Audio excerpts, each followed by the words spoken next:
जय भारत स्टूडेंट्स। आज हम चैप्टर नंबर 9 का लेक्चर नंबर 5 जो है वो स्टार्ट करने वाले हैं, जिसमें हम ज्योमेट्रिक प्रोग्रेशन जो है वो पढ़ेंगे। तो सबसे पहले ले लेते हैं ज्योमेट्रिक प्रोग्रेशन की definition. A sequence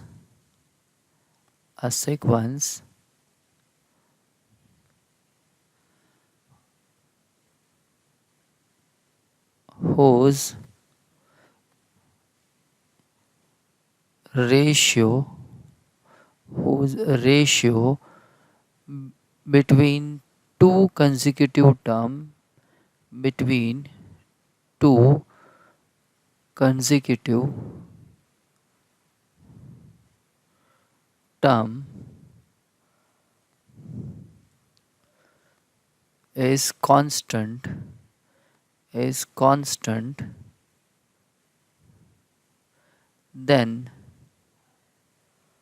then that sequence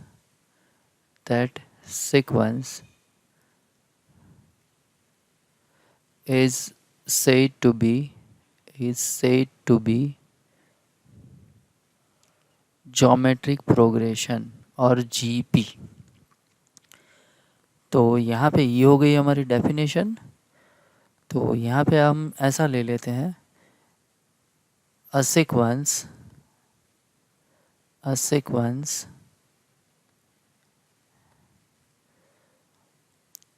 of the form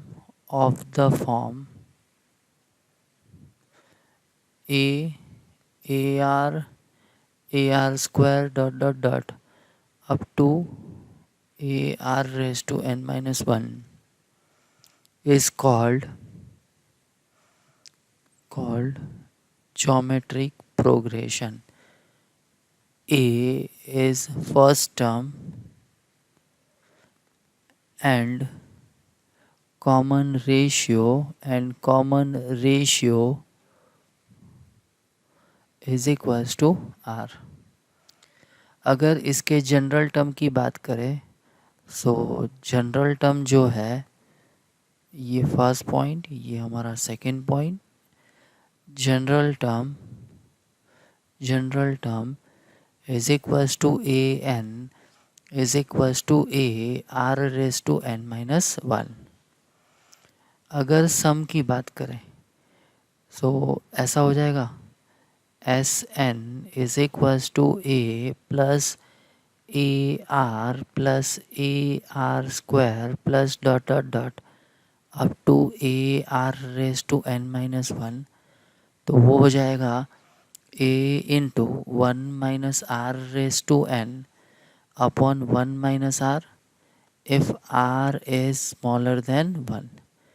अगर r की वैल्यू जो है मीन्स कॉमन रेशियो जो है वो लार्जर देन 1 है, तो उस टाइम ऐसा हो जाएगा a into R raise to n minus 1 upon r minus 1। ठीक है। अगर इनफाइनाइट जीपी का सम दिया है मीन्स एस इन्फिनिटी, तो वो हो जाएगा a plus A are square plus dot dot dot, तो वो हो जाएगा a अपॉन 1 माइनस आर। उस टाइम कंपलसरी आर की वैल्यू जो है वो स्मॉलर देन 1 होनी चाहिए। ओके, बाद में बात करते हैं कंसेक्यूटिव टर्म की। अगर ऐसा दे दिया है हमको number of terms and terms, ठीक है। अगर नंबर ऑफ टर्म्स 3 है तो उस टाइम हम एज्यूम क्या करेंगे, a upon r a are.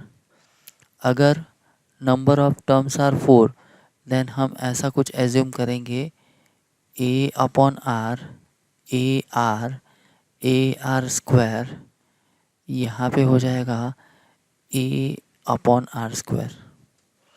Okay, और यहाँ पे ऐसा भी लिख लेते हैं कॉमन रेशियो, वो क्या हो जाएगा, यहाँ पे हो जाएगा r, यहाँ की बात करते हैं तो आर स्क्वायर, बाद में 5 अगर कंसेक्यूटिव टर्म दे दिया है तो ऐसा हो जाएगा a upon r, a are, यहाँ पे हो जाएगा ए आर स्क्वायर एंड यहाँ पे हो जाएगा ए अपॉन आर स्क्वायर।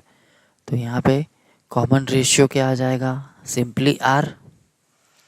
अगर 6 कंसेक्यूटिव टर्म दे दिए हमको तो उस टाइम क्या आ जाएगा, a upon r square, a r, a upon r, a are square, a r cube, यहाँ पे हो जाएगा a r cube, a upon r cube.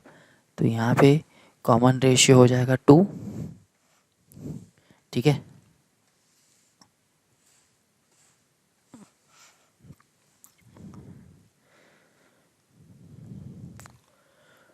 आगे बढ़ते हैं। अब आ रहा है ज्योमेट्रिक मीन। क्या आ रहा है, ज्योमेट्रिक मीन।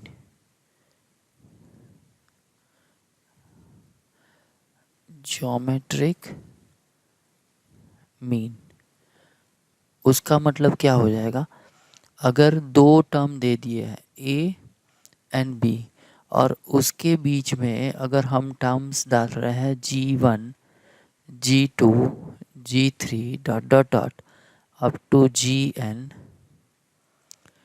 तो अगर ये टर्म हमने डाला तो ये पूरा ही जो सीक्वेंस बना वो अगर GP में है, R in GP, then G1, G2, G3 up to Gn are said to be geometric means between A and B, between A and B। अब यहाँ पे आप देखो तो G1 से लेके Gn, तो वो हो गए n टर्म्स। यहाँ पे दो टर्म और है A एंड B, तो टोटल टर्म कितने हो गए, n+2 टर्म्स। तो हमको पता है An mean general term of GP वो हो जाएगा A into R raise to n-1। यहाँ पे कितने टर्म है, n+2, तो ऐसा हो जाएगा A n+2 means last term, वो लास्ट टर्म क्या हो जाएगा B। अब जनरल फॉर्मूला के हिसाब से चलते हैं तो ये हो जाएगा A into R raise to n+2-1 is equals to B। तो यहाँ पे हो जाएगा A R raise to n+1 is equals to B। तो यहाँ पे R raise to n+1 is equals to B upon A। So यहाँ पे हो जाएगा R is equals to B upon A whole raise to 1 upon n+1। तो ये हो गया हमारा R। अब देखो हमको वो जी के मीन्स जनरल टर्म जो है, मीन्स जनरल फार्मूला जो है ज्योमेट्रिक मीन के लिए वो निकालना है। तो ऐसा हो जाएगा G1 वो क्या हो जाएगा AR, G2 क्या हो जाएगा G2 is equals to AR square, G3 क्या हो जाएगा AR क्यूब, यहाँ पे G4 क्या हो जाएगा AR रेस टू 4। तो सेम वे यहाँ पे GK क्या हो जाएगा AR raise to K and dot dot dot यहाँ पे हो जाएगा Gn is equals to AR raise to n। अब क्या करना है, R की वैल्यू डाल दो। तो यहाँ पे हो जाएगा B upon A whole raise to 1 upon n+1। यहाँ पे हो जाएगा A into B by A whole raise to 2 upon n+1। यहाँ पे हो जाएगा A into B upon A whole raise to 3 upon n+1। यहाँ पे हो जाएगा A into B upon A whole raise to 4 upon n+1। Same way यहाँ पे हो जाएगा A into B upon A whole raise to K upon n+1। तो ये हो गई है हमारी general formula for finding geometric mean. Okay, एक एग्जांपल ले लेते हैं तो आपको पता चल जाएगा कैसे ज्योमेट्रिक मीन निकालते हैं। सपोज यहाँ पे ऐसा दे दिया है, find five geometric means between 1 and 5, ऐसा अगर दे दिया है हमको, तो यहाँ पे सबसे पहले क्या निकालेंगे, जी के क्या है, a into B upon A whole raise to K upon N plus 1। यहाँ पे a की वैल्यू क्या है 1, b की वैल्यू क्या है 5, n की वैल्यू क्या है 5, बस वो वैल्यू यहाँ पे डाल दो। So G K is equals to A means 1, यहाँ पे बी की वैल्यू है 5 अपॉन 1, यहाँ पे के अपॉन यहाँ पे 5 प्लस 1 तो ये हो जाएगा 6। तो यहाँ पे जी के जो है वो आ गया है 5 रेज टू के अपॉन 6। अब हम निकाल लेते हैं G1, के की वैल्यू 1 डाल दो तो G1 मिल जाएगा 5 रेज टू 1/6। G2 तो हो जाएगा 5 रेज टू 2/6। G3 वो हो जाएगा 5 रेज टू 3/6। G4 वो हो जाएगा 5 रेज टू 5/6 एंड यहाँ पे 4 आएगा, हाँ 4 आ जाएगा। बाद में G5 वो हो जाएगा 5 रेज टू 5/6। तो ये हो गया हमारे 5 ज्योमेट्रिक मीन। तो ये हो गया है ज्योमेट्रिक मीन के बारे में। अगर नोट हम एक लिख लेते हैं, a g and b are in GP, therefore G is known as geometric mean between A and B. So between A and B, तो ऐसा बोल सकते हैं हम G² is equals to AB। तो यहाँ पे हो जाएगा G is equals to the square root of AB। तो ये हो गया हमारा ज्योमेट्रिक मीन। अब आगे बढ़ते हैं, प्रॉपर्टीज ऑफ ज्योमेट्रिक मीन ले लेते हैं। तो यहाँ पे properties of geometric progression, mean नहीं प्रोग्रेशन। अब फर्स्ट प्रॉपर्टी जो है वो कुछ ऐसी है, अगर हमको कोई जीपी दे दी है, समझ लो कि ये दे दिया है 1,2,2² डॉट डॉट डॉट। अब इस जीपी को मैं कोई नंबर से मल्टीप्लाई करता हूँ या कोई नंबर से, नॉन ज़ीरो नंबर से डिवाइड करता हूँ, तो उस टाइम जो रिजल्टेंट जीपी बनेगी, मीन्स रिजल्टेंट सीक्वेंस जो बनेगा वो जीपी ही बनेगा। समझ लो कि यहाँ पे मैंने ऐसा डाल दिया, मल्टीप्लाई बाय 3 किया, तो ये हो जाएगा 3, बाद में 3 into 2 into 3 into 2² into 3 into 2³ and so on. अब देखो तो ये जीपी में है, वो चेक करने के लिए हम क्या करेंगे, रेशियो बिटवीन 2 कंसेक्यूटिव टर्म। तो यहाँ पे 3 इंटू 2 डिवाइड बाई 3, बाद में 3 इंटू 2² डिवाइड बाई 3 इंटू 2, बाद में 3 इंटू 2³ अपॉन 3 इंटू 2²। अब देखो तो सारी टर्म का रेशियो क्या आ रहा है 2। यहाँ पे तो मैंने मल्टीप्लाई किया, अगर मैं कोई नंबर से डिवाइड कर लेता हूँ तो भी रिजल्टिंग जो सीक्वेंस मिलेगा वो ऑलवेज ही जीपी मिलेगा। तो ये हो गई हमारी फर्स्ट प्रॉपर्टी। अब बात करते हैं सेकंड प्रॉपर्टी की। अगर कोई जीपी दे दी है, समझ लो कि यही हम ले लेते हैं 1,2,2² comma 2 cube dot dot dot. अगर मैं ऐसा कर रहा हूँ कि ये जो जीपी है ना उसका रेसिप्रोकल ले रहा हूँ, मीन्स उसके सारे ही टर्म का रेसिप्रोकल ले, तो यहाँ पे हो जाएगा 1/2 1/2 square 1/2 cube.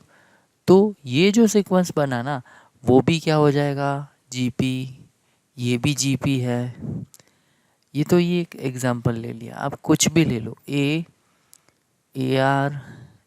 Are square AR cube dot dot dot. अब इसका reciprocal, so 1/A 1/AR 1/AR square 1/AR cube. ये रिजल्टेंट जो सीक्वेंस बना वो भी AP बन रहा है। मतलब क्या हुआ, the reciprocal of the terms of given GP forms GP. तो ये हो गई हमारी सेकेंड प्रॉपर्टी। अब मैं बात करता हूँ थर्ड प्रॉपर्टी की। थर्ड प्रॉपर्टी जो है उसमें अगर ये जीपी दे दी थी हमको 1/2 square 2 cube dot dot dot, अगर मैं इसके सारे ही टर्म का कुछ ना कुछ पावर ले लेता हूँ, समझ लो कि यहाँ पे मैं स्क्वायर कर रहा हूँ, तो 1 स्क्वायर 2 स्क्वायर 2⁴ 2⁴ 2 × 3 6 सो एन। तो ये रिजल्टेंट सीक्वेंस बनाना वो भी क्या बनेगा, जीपी। ओके, सो इसका मतलब ये हो गया कि यहाँ पे अगर कोई जीपी दे दी है हमको और उसका कुछ भी पावर ले लेते हैं हम ईच टर्म का, तो उस टाइम जो रिजल्टेंट जीपी बन रही है वो भी क्या बनेगी, ऑलवेज ही ज्योमेट्रिक मी प्रोग्रेशन ही बनेगा, मीन्स। ओके, फोर्थ की बात करते हैं, फोर्थ प्रॉपर्टी। फोर्थ प्रॉपर्टी कैसी है, अगर कोई फाइनाइट जीपी हमको दे दी है और उसके इक्वी डिस्टेंस पे आए हुए जो टर्म्स है उसका मैं प्रोडक्ट अगर करता हूँ तो वो प्रोडक्ट किसके इक्वल्स टू होता है, first term and last term के इक्वल होता है। ओके, तो ये याद रखना है, अगर इक्वी डिस्टेंस पे आए हुए टर्म का प्रोडक्ट अगर मैं करता हूँ तो वो प्रोडक्ट जो है वो always he first term and last term का प्रोडक्ट हो जाएगा। तो ये हो गई हमारी प्रॉपर्टी नंबर 4। बाद में आ रही है प्रॉपर्टी 5। अगर यहाँ पे हमको ऐसा दे दिया है प्रॉपर्टी 5 की अगर बात करें, ABC are in GP, then B/A is equals to C/B। तो ये हो जाएगा B² is equals to AC। ठीक है, अगर ABC are in GP then we can write B² is equals to AC। तो ये हो गई है हमारी फिफ्थ प्रॉपर्टी। अब बात करते हैं सिक्स प्रॉपर्टी की।